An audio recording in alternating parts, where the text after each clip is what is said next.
करना है।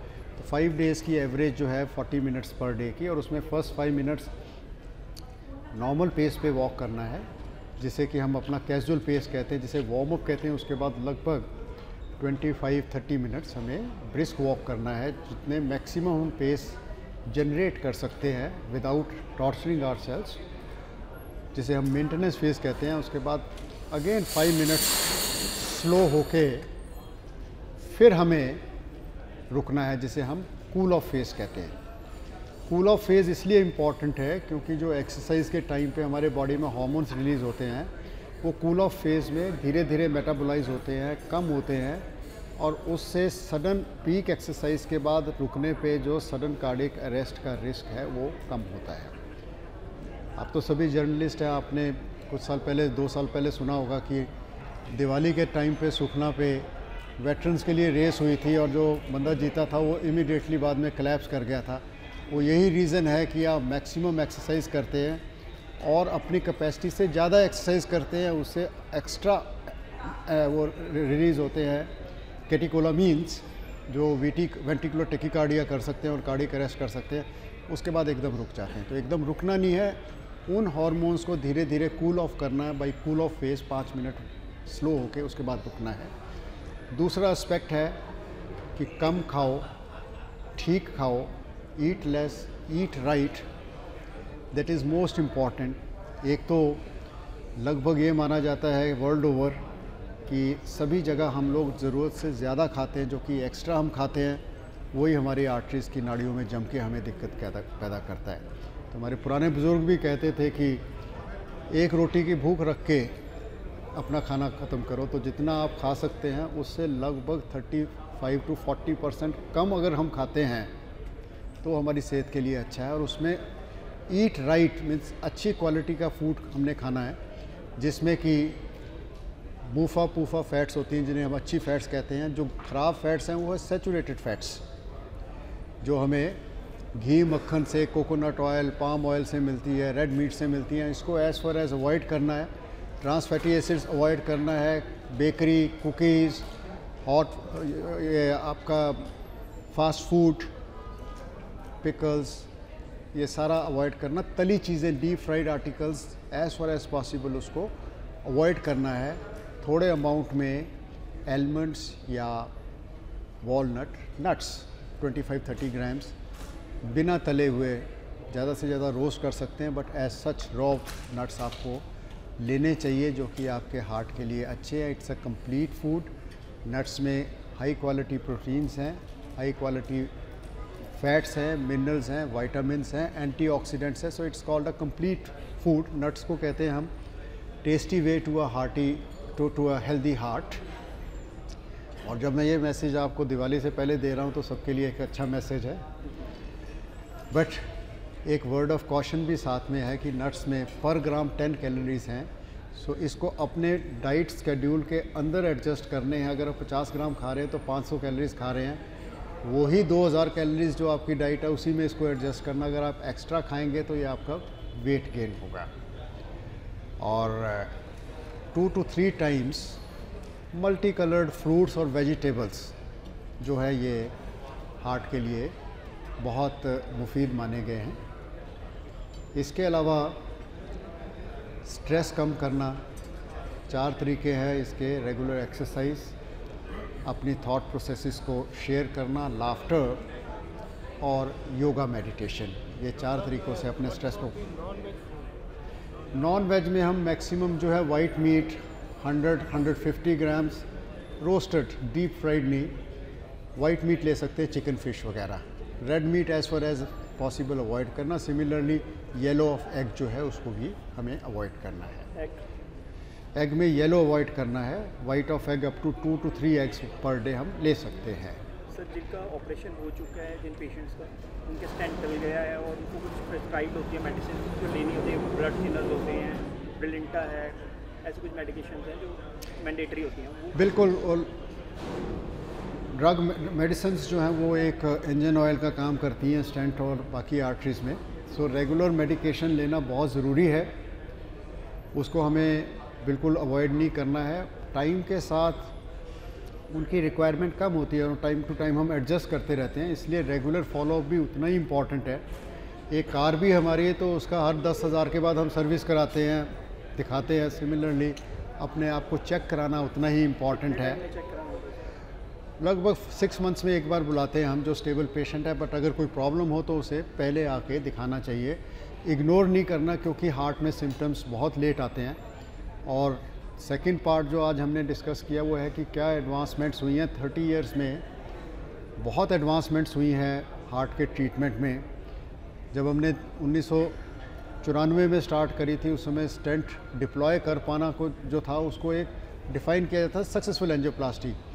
आज इतनी रिफाइनमेंट हो गई है कि जब तक प्रिसाइज़ माइक्रो मिलीमीटर तक आप उसको प्रिसाइज़ काम नहीं करते, जिसे हम प्रिसीजन एंजियोप्लास्टी कहते हैं, उस समय तक उसको सक्सेसफुल एंजियोप्लास्टी नहीं माना जाता। तो इसलिए बहुत इम्पॉर्टेंट है कि ये सारी तकनीक्स हैं, जैसे रोटाब्लेशन है जो कैल्शियम को ट्रीट करती है, इंट्रावास्कुलर लिथोट्रिप्सी है, वास्कुलर इमेजिंग है, इंट्रावास्कुलर इमेजिंग जो कि एंजियोग्राफी से भी लगभग 100 गुना बेटर डिजिटल कलर्ड इमेजेस हमें अंदर की देती हैं, जिससे हमें पूरी इन्फॉर्मेशन मिलती है। और करने के बाद भी उसको हम देखते हैं कि कोई भी माइक्रो प्रॉब्लम भी तो नहीं रह गई या इनसफिशेंसी तो नहीं रह गई। सिमिलरली इम्पेला है हार्ट का, और अब बहुत जल्द हम लेटेस्ट जो वर्ल्ड में आई है लेज़र टेक्नोलॉजी, लेज़र एंजियोप्लास्टी, वो फोर्टिस में इंट्रोड्यूस करने जा रहे हैं। हमारे कॉर्पोरेट ने हमें अप्रूव कर दी है और बहुत जल्द वो हमारे शेल्फ पे अवेलेबल होगी। और मुझे ये खुशी है कहते हुए कि जो वर्ल्ड के 1% टॉप हॉस्पिटल्स में ये सारी फैसिलिटीज़ जो ऑन शेल्फ अवेलेबल हैं वो हमारे शहर में, हमारे रीजन में फोर्टिस हॉस्पिटल मोहाली में अवेलेबल है, and at 1/40th the cost which is charge in those countries जिनमें कि ये यूज़ की जाती है। लेकिन जिन लोगों को इनकी ज़रूरत पड़ती है, जो कि टोटल 10 से 20% लोग होते हैं जिन जो कॉम्प्लेक्स केसेस है उनमें ज़रूरत पड़ती है, उनके लिए इनके अलावा लाइफ का कोई दूसरा तरीका नहीं होता। Sir, patient education awareness programme चला रहे हैं आप, अभी और कोई संस्था नहीं चला रही है, और भी लीडिंग हॉस्पिटल्स हैं, गवर्नमेंट हॉस्पिटल हैं, ऐसे तरह की अवेयरनेस नहीं फैला रही है, आप क्यों कर रहे हैं? बेसिकली हमारी इच्छा ये है कि हमारे पेशेंट्स जो हैं उनका लाइफ टाइम मैनेजमेंट हम कर पाएँ। एक बार स्टेंट डाल देना इलाज नहीं है, ये मेरा अपना कॉन्सेप्ट है। जिस आदमी को भी आपने एक बार ट्रीट किया, उसके आगे लाइफ में एंड तक क्या ट्रीट होना उसको पता होना चाहिए मुझे, कि मुझे क्या प्रिकॉशंस लेनी है। और जैसे मैंने बताया, अगर उसको पता है तो उसको सेकंड अटैक का रिस्क 45% कम होता है। तो ये समझिए कि अंडर कॉर्पोरेट सोशल रिस्पॉन्सिबिलिटी, ये हम अपना रिस्पॉन्सिबिलिटी समझते हैं कि ये प्रोग्राम कई सालों से कर रहे हैं, ये आज से नहीं कर रहे, लगभग 20 साल से मैं कर रहा हूँ रेगुलर इंटरवल्स पे। और मेरे हिसाब से, मेरा व्यू पॉइंट पर्सनल गिने तो हर हॉस्पिटल की, हर डॉक्टर की मॉरल रिस्पॉन्सिबिलिटी है कि ट्रीट करने के बाद पेशेंट को भूलना नहीं है, वो फिर भी आपकी जिम्मेवारी है for the rest of his life. तो ज़रूरी है कि सबको ये प्रोग्राम अवेयरनेस करके, अगर अवेयरनेस होगी तभी आदमी प्रिकॉशन लेगा। मानते हैं कि जो अदर ऑर्गेनाइजेशन है वो इसको करना चाहिए, सजग नहीं है, सजग नहीं है। अभी उस डायरेक्शन में हमारी जो है इंडिया में डेवलपमेंट नहीं हुई है प्रिवेंटिव कार्डियोलॉजी के लिए, और ये इम्पॉर्टेंट है कि ये होनी चाहिए। अगर नहीं होगी तो जितना डिजीज़ बर्डन है हमारे कंट्री में, हमारा सारा कंट्री का जो पैसा है वो इलाज करने में ही ख़त्म हो जाएगा। सर, ये साल में कितनी बार अवेयरनेस प्रोग्राम चलाते हैं आप? हम अप्रॉक्सीमेटली वंस अ ईयर करते हैं। Once in year. यार, एक साल में एक आदमी को एक प्रोग्राम देने से क्या वो अवेयर हो जाएंगे? क्या देखो, क्वांटिटी बढ़ाने की जरूरत है? देखो, ऐसा है कि हमारे भी अपने रिसोर्सेज लिमिटेड है। जितने मेरे एक साल में पेशेंट ऑपरेटेड होते सबको मैं बुला के एक बार काउंसल कर देता हूँ एवरी ईयर। इसके अलावा मेडिसिन प्रोवाइड करते हैं आयुर्वेदा या होम्योपैथी, वो लोग कहते हैं कि आप फ्रूट्स की प्लेट खाएं जो कि हार्ट पेशेंट्स हैं। क्या खाएं? फ्रूट्स की प्लेट खाएं खाने से पहले। तो क्या एलोपैथी में भी ऐसा है, कुछ सजेशन? बिल्कुल बिल्कुल, ये आज मैंने बोला है कि 2 से 3 बार फ्रेश फ्रूट्स और वेजिटेबल्स का प्लेटर आपको लेना है। और इसका सिर्फ यही फ़ायदा नहीं है कि इसमें न्यूट्रिशन बहुत अच्छी है फ्रूट्स में। फ्रूट्स को आप चबा के खाते हैं, सैलेड को चबा के खाते हैं। जब आप चबाते हैं तो आपके मसल ऑफ मेस्टिकेशन जो है ये यूज़ होते हैं, आपके यहाँ से ब्रेन में जाता। हमारा ब्रेन बड़ा इंटेलिजेंट बनाया, जो भी आप कर रहे हो वो यहाँ पे वो रिकॉर्ड हो रहा है, वो सेंट्रल कंट्रोल देख रहा है कि आप क्या कर रहे हो। अच्छा कर रहे हो तो भी आपको, तो कहते हैं ना आपको कर्मों का फल भगवान देता। भगवान नहीं हो, आपको खुद उसी समय कर्मों का फल मिल रहा है। वो रिकॉर्ड कर रहा है हाइपोथैलेमस। बुरा कर रहे हो वो भी रिकॉर्ड कर रहा है, गेट में, तो वो आपको किल करता है धीरे धीरे। सिमिलरली जब आप खा रहे हैं तो हाइपोथैलेमस में हमारे एक सटाइटी सेंटर होता है, सेटिस्फेक्शन सेंटर है हमारे ब्रेन में, जिसमें ये रिलीज़ होता है हार्मोन जो कि ग्रेलिन हार्मोन को, भूख के हार्मोन को दबाता है। तो अब आप 15-20 मिनट अगर चबा के कुछ खा रहे हो तो आपकी काफ़ी सारी जो है एपेटाइट सुप्रेस हो जाती है, लेवल ऑफ सेटिस्फेक्शन आता है और ओवरऑल आपकी टोटल फूड की इंटेक जो है कम होती है।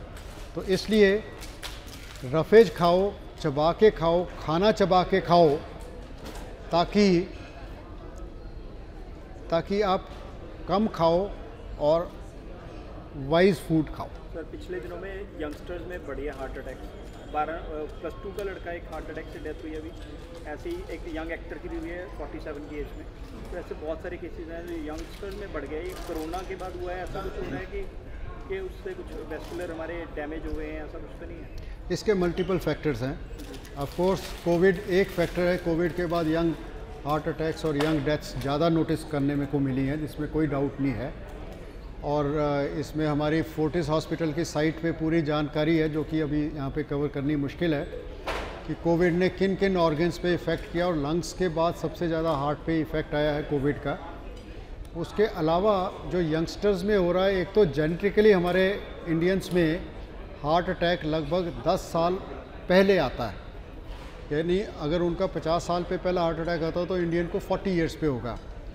इसके अलावा जो अब चेंजेस आए हैं लाइफस्टाइल में यंगस्टर्स की, सिटिंग जॉब, आवर्स तक कंप्यूटर पे बैठे रहना, स्ट्रेसफुल जॉब लेना, ऑड आवर्स में काम करना, smoking, fast food, work stress, lack of sleep, ये सारी चीज़ें कंट्रीब्यूट कर रही है यंग हार्ट अटैक को। और एक और कॉमन फैक्टर जो पाया गया है वो ये है कि जो एल्डरली होते हैं उनको कोई ना कोई मेडिसिन ज़रूर चल रही होती है। किसी स्टेज पे उनका हार्ट चेकअप हुआ है, बॉडी का चेकअप हुआ है, कोलेस्ट्रॉल ज़्यादा निकला तो कोलेस्ट्रॉल की मेडिसिन चल रही है, ब्लड प्रेशर ज़्यादा निकला है तो ब्लड प्रेशर की मेडिसिन ज़्यादा चल रही है। यंगस्टर्स अपने हार्ट को they take it for granted, उनका कोई इवेल्युएशन नहीं होता। 30 साल पे, 40 साल पे जब वो हार्ट अटैक से आते हैं उस समय जाके पता चलता है कि शुगर तो 500 थी यार। तो they are not on preventive medicines. That is another reason कि वाई यंग लोगों में हार्ट अटैक हो रहा है। और अनदर फैक्टर इज़ कि हम ज़रूरत से ज़्यादा यंगस्टर्स कई बार एक्सरसाइज में इंडल्ज होते हैं।